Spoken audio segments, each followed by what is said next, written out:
అమరావతికి సంబంధించి మళ్ళీ విడత భూసేమీకరణకు సంబంధించి కావచ్చు 20,000 ఎకరాలు, తర్వాత మళ్ళీ ఇంకో మూడో విడత కూడా ఉంది, ఇంకో 20,000 ఎకరాలు అంటున్నారు. అంటే ఇది ఫస్ట్ ఏమో సెల్ఫ్ సస్టైన్ ప్రాజెక్ట్ అని చెప్పారు, దానంతట అదే ఫైనాన్షియల్గా గ్రో అవుతుంది అని చెప్పుకొచ్చారు. ఇవాళ ఏమో మళ్ళీ భూ సమీకరణ అంటున్నారు, ఒక ఇంటర్నేషనల్ ఎయిర్పోర్ట్ అంటున్నారు.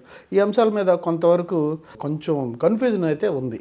దీని గురించి మీరు గమనించిన అంశం ఏంటి? మీరు ఇంటర్నేషనల్ సిటీ డెవలప్ అవబోతుంది. ఇప్పుడు హైదరాబాదు మొదలైనప్పుడు, హైటెక్ సిటీ మొదలైనప్పుడు పరిస్థితి ఏంటి? జూబ్లీ హిల్స్ నుంచి అంత రాళ్ళు రప్పలు తప్పితే ఏమీ లేవు. ఇవాళ హైదరాబాద్ ఎక్కడికి వెళ్ళింది గురు?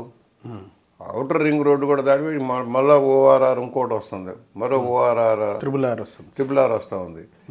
ఎంత ఇండస్ట్రీ డెవలప్మెంట్ పొటెన్షియల్ వచ్చింది, ఎంత జాబ్ ఓరియంటేషన్ వచ్చింది, ఎంత సోషల్ సర్వీస్లో జాబ్స్ వచ్చాయి, ఇవన్నీ దృష్టిలో పెట్టుకోవాలి. ల్యాండ్ లేకపోతే, ల్యాండ్ బ్యాంక్ లేకపోతే ఏమీ చేయలేరు.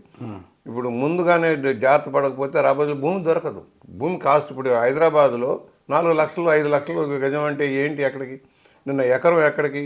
174 కోట్ల ఎకరం నియోపోలిస్ కోకాపేట నర్సింగ్ ప్రాంతం. అందుకని ప్రభుత్వం ఇవాళ infrastructure world line international standard వచ్చేలాగా వర్కౌట్ జరుగుతుంది. ఇప్పుడు రోడ్లన్నీ కూడా స్టాండర్డ్ అంతా కూడా ఆ స్టాండర్డ్లు వెళ్ళిపోతున్నాయి. ఫ్యూచర్ సిటీ కదా, ఫ్యూచర్ సిటీలో ఆ విధంగా వెళ్ళాలి. అందువల్ల ఇవాళ ఒక ఎయిర్పోర్టు, రైల్వే లైన్ వస్తుంది, గవర్నమెంట్ ఆఫ్ ఇండియా కూడా కోఆపరేట్ చేస్తుంది. అమరావతిలోంచి రైల్వే లైన్ వెళ్తుంది, కొత్తగా ఐకాన్ బ్రిడ్జ్ రాబోతుంది, అలాగే గోదావరి వాటర్ తరలించే స్కీము వైకుంఠపురం బ్యారేజ్ రాబోతుంది.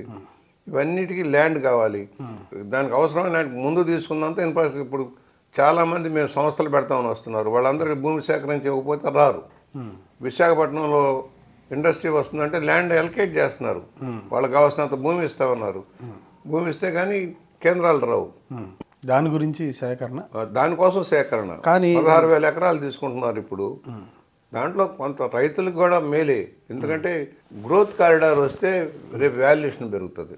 కాదు వేగం కావాలి. రైతుల భయం ఏంటంటే ఇలాంటి వాడు వచ్చి పాడు చేసిపోయాడు కదా, మళ్ళీ అలాంటి పరిస్థితి వస్తే ఏంటి అనేది డౌట్లో ఉంటాయి. కానీ త్వరగా వేగంగా అభివృద్ధి చెందితే ఫ్లాట్ రేట్లు పెరుగుతుంది, సిటీ పెద్ద సిటీ అయిపోవాలి కదా.